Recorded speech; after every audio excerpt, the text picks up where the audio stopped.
Hi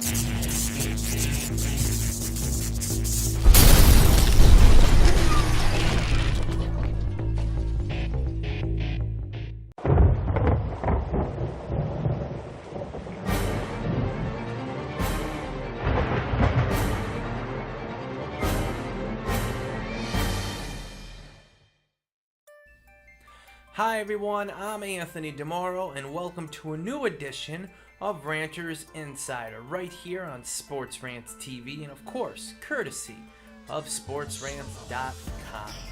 Now before we get going and all the sports talk, I want to let you know how you can interact with me and the show. And you can do so a couple of ways. First, as always, is Twitter. Come on over and follow me at Anthony DiMoro, or you can follow Sports Rants at Sports Rants, but Rants is spelled with a Z.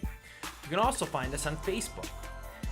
Additionally, you can come on over to SportsRants.com. It's where we prefer you to connect with us, and that you can easily sign up, create a fan profile, and get to all the great sports ranting by coming on over to SportsRants.com. Memberships are 100% free.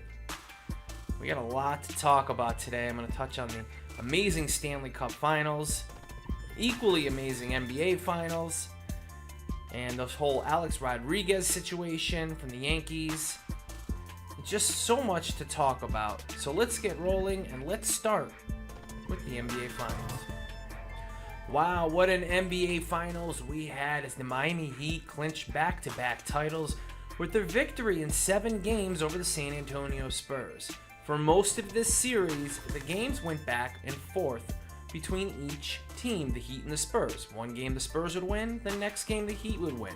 Well, that trend broke right after Game 6, when the Heat came back and stunned the Spurs. And it depends how you look at this. Some people will say Heat won that game.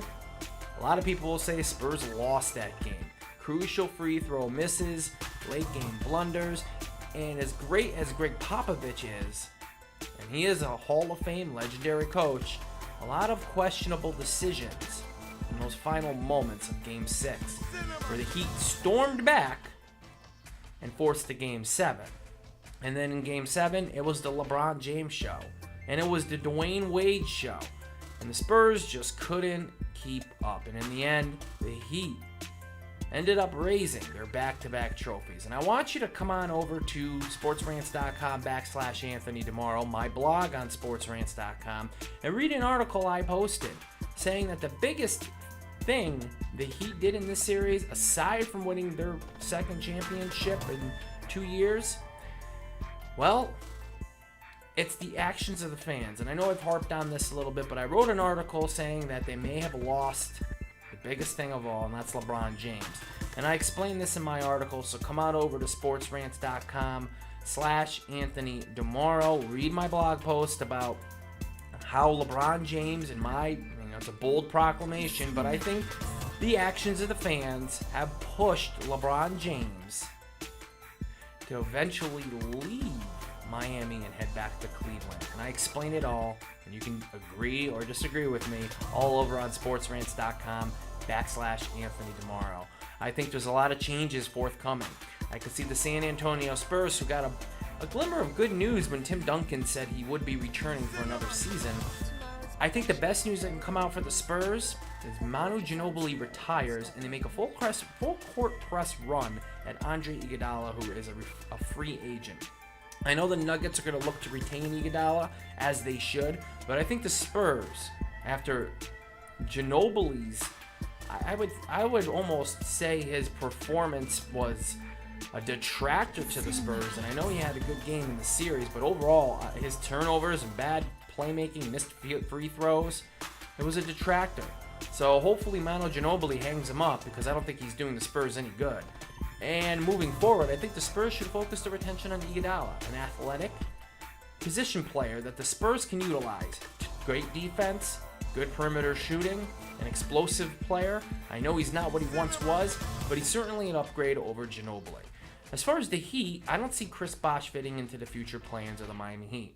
I mean, he had a stellar Game 7 performance, didn't he? He threw up a donut in points. Seriously. Chris Bosh does not fit in the long-term plans of the Miami Heat. Moving forward, having him on your roster makes it even more difficult to three-peat. So I think the Heat are going to reload a little bit, create some cap space so they can secure LeBron James when he becomes a free agent yet again. And I think one of the keys to doing so is getting rid of Chris Bosh. And love him or hate him, Chris Bosh is going to attract some value on the market. So it would be wise for the Heat to do this and retool in the process. Now, I could see Greg Oden fitting into the Heat's roster next year. Now, I know you laugh, Greg Oden, but he is trying to make a comeback. So, and the Heat have been keeping their eyes on his comeback pursuit. So keep your eyes on the Greg Oden situation. And there's going to be no huge free agent signing for Miami.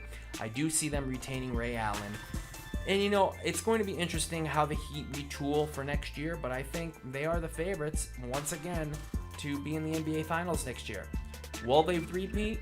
We'll see how that turns out. But that's how I see each team heading into next season. And a great finals that we sorely needed in the NBA. Officiating needs to be fixed. I've stated this in my shows up until this point, and I'll say it again. Officiating needs to be fixed. And next season, we don't get to see David Stern on the championship podium stumbling through words and with a goofy grin on his face. Oh, thank God. What's happened the most awkward moment and just... It was everybody collectively yelling at the TV, shut up!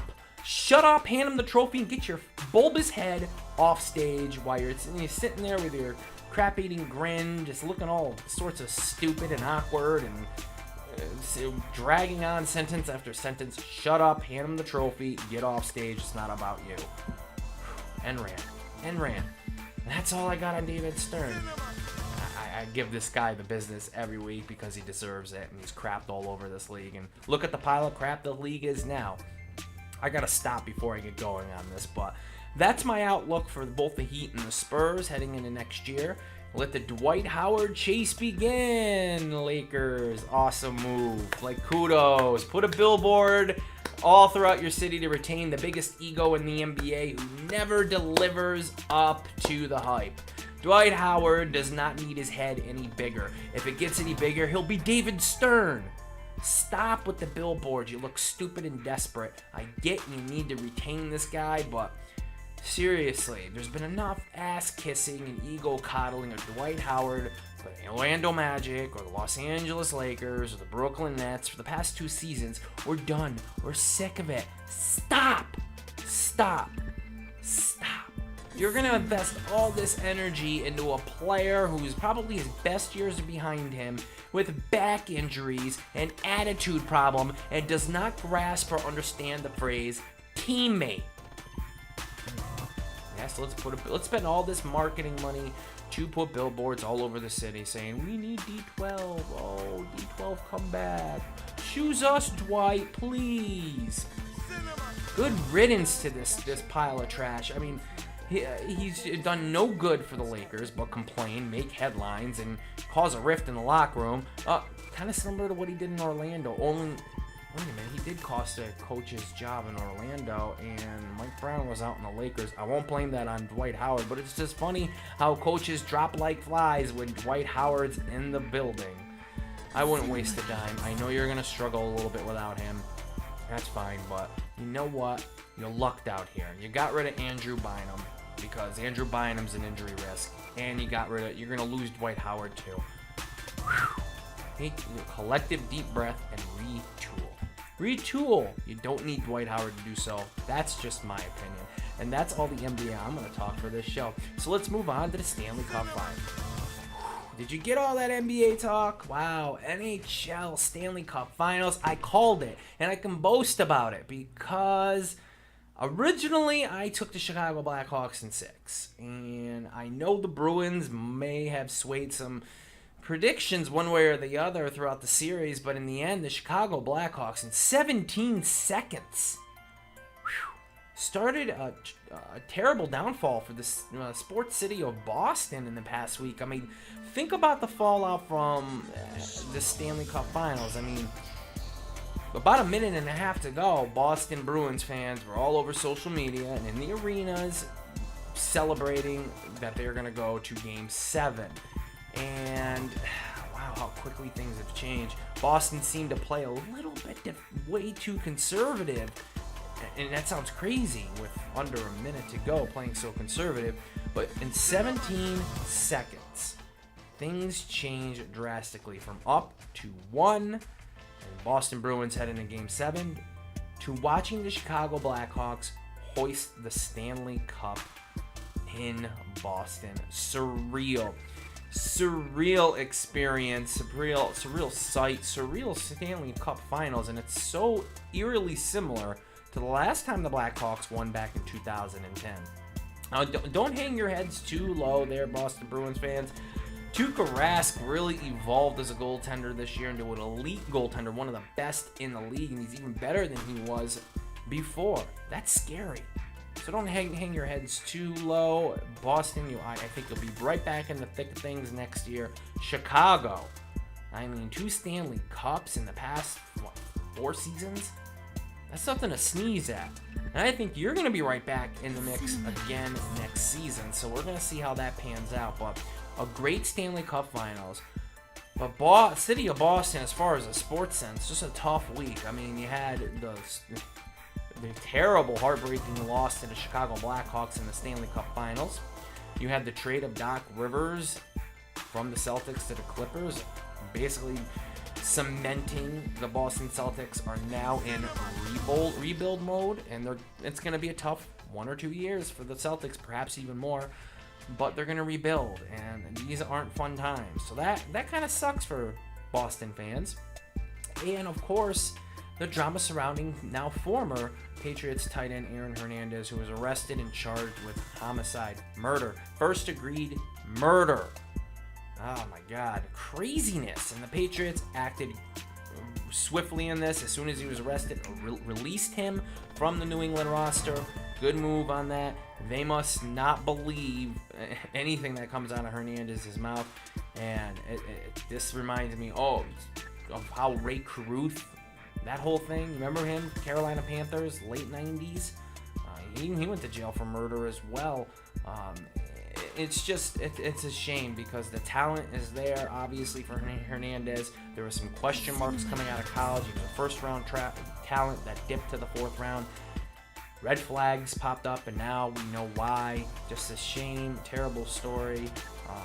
And my thoughts and prayers go out to the victim's family, who is undoubtedly suffering through this more than anybody. So, well, it sucks for the city of Boston, a great sports city, and just a lot, just hit after hit coming this week, the past 7 days. It's just incredible. But you got the Red Sox, who are doing phenomenal. John Lackey, I just mentioned John Lackey on my show, just pitching tremendously in his last game. Just a great ERA going for him. It took him a couple years after signing that big free agent contract coming over from the Angels to get on par with the Red Sox, but you can hang your hats on the resurgent Red Sox. And the city of Boston, I think the Celtics will be back. The Patriots are going to continue their winning ways, and I think the Bruins are going to be right back into it as well. But tough week. Great Stanley Cup Finals. I'll take that each and every year, although my team wasn't in it. But hey, who can deny the energy and the passion and the excitement of NFL playoffs, NHL playoffs, NBA playoffs, Major League Baseball playoffs? You can't deny it. And we got a double dose of 2 tremendous series with the Stanley Cup Finals and the NBA Finals this year. So let's go to FanMail, where I answer your Twitter-related sports questions.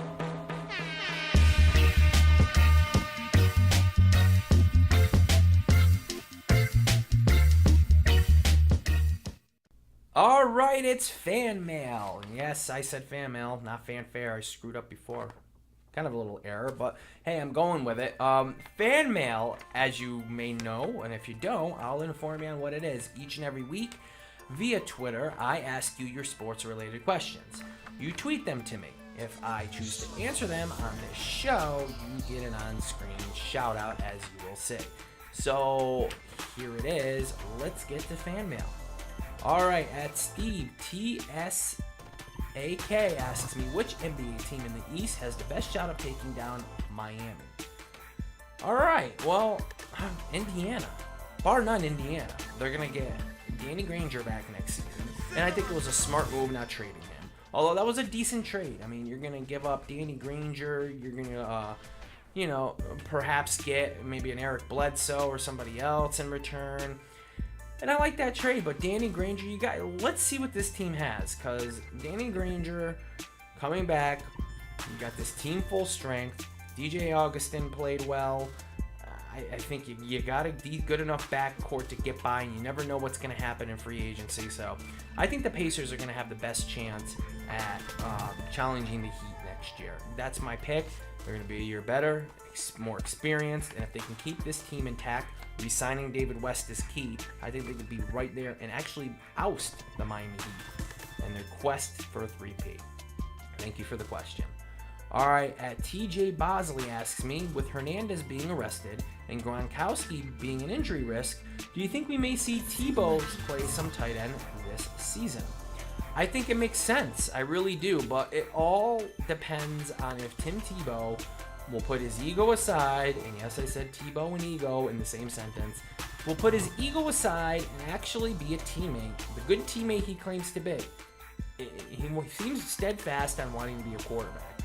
But you can't ignore people telling you can't play quarterback and you'd be better suited to help your team in another position. You can't say that and deny that from Tim Tebow. You can't deny that and then say you're a teammate in the next breath. Be a teammate. So I wouldn't be surprised to see Tebow line up at tight end. But then again, you got to take this into account. Tebow switched to tight end. It's a brand new position. It's not an easy position to grasp. And Tebow hasn't played that position, so there's going to be a transition period if they even choose to go that route.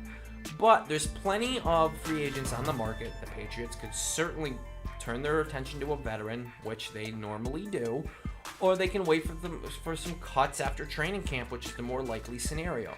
Go through camp, see who stands out, see if Tebow does fit, see how many cuts happen after camp heading into preseason or even after the preseason cuts, and then you can make your move. But I think the Patriots will be okay. They run an offense that is really, really dependent on tight ends, so it'll be interesting to see when they pull the trigger on assigning a new tight end. No pun intended on the Aaron Hernandez thing, but it'll be interesting to see when they officially address that position.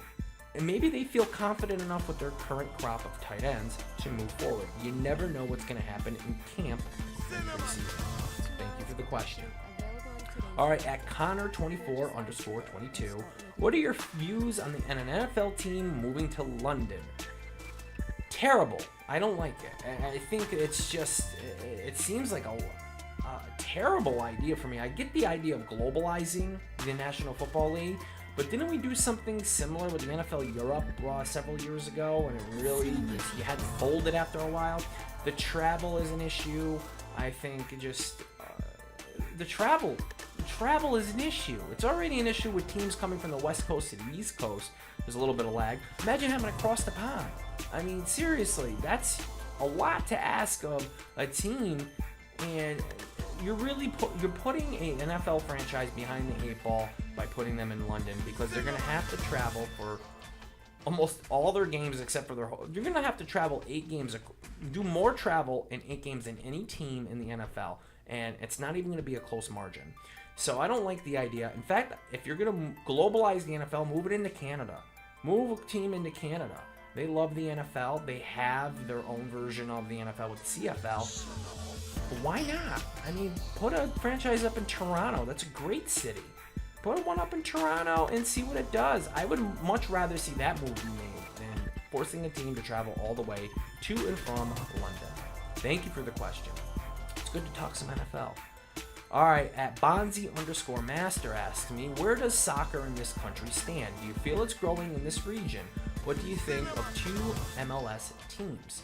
I think soccer is gradually growing on people here. And, I think it all depends on how America does in the World Cup, because that is the best chance for America to display its talent. Now, the World Cup has grown in popularity here over the years. I think people, if they're going to tune into anything soccer related, it's going to be the World Cup. So if America makes a deep run in the World Cup, then excitement for soccer will kick up. And if excitement kicks up, then interest will kick up in the MLS. And I think expansion for the MLS is key. And I think getting a team down in Florida, I know Miami's pushing for one. I'm so supportive of that because I feel like the culture there, I think you'll find a lot of soccer fans in the Miami region, and a lot of people who would love to support a soccer team. And really, when you measure it against that crap Marlins team they put on the field, I think fans would much rather watch soccer than the Marlins. Just my take, but thank you for the question. All right, at Bushwick Keith asked me, which team had the worst 6-game loss, Spurs or Bruins? Good question. And I'm going to cop out. I think they're equally as terrible. But I would go with the Bruins if you're asking me. The Spurs had a chance to tie the game late. Tim Duncan missed a key layup or put in, or whatever you want to call it. And then you saw the frustration when he was pounding the floor going down. The Bruins had no chance. It was just Blackhawks in 17 seconds, score, done.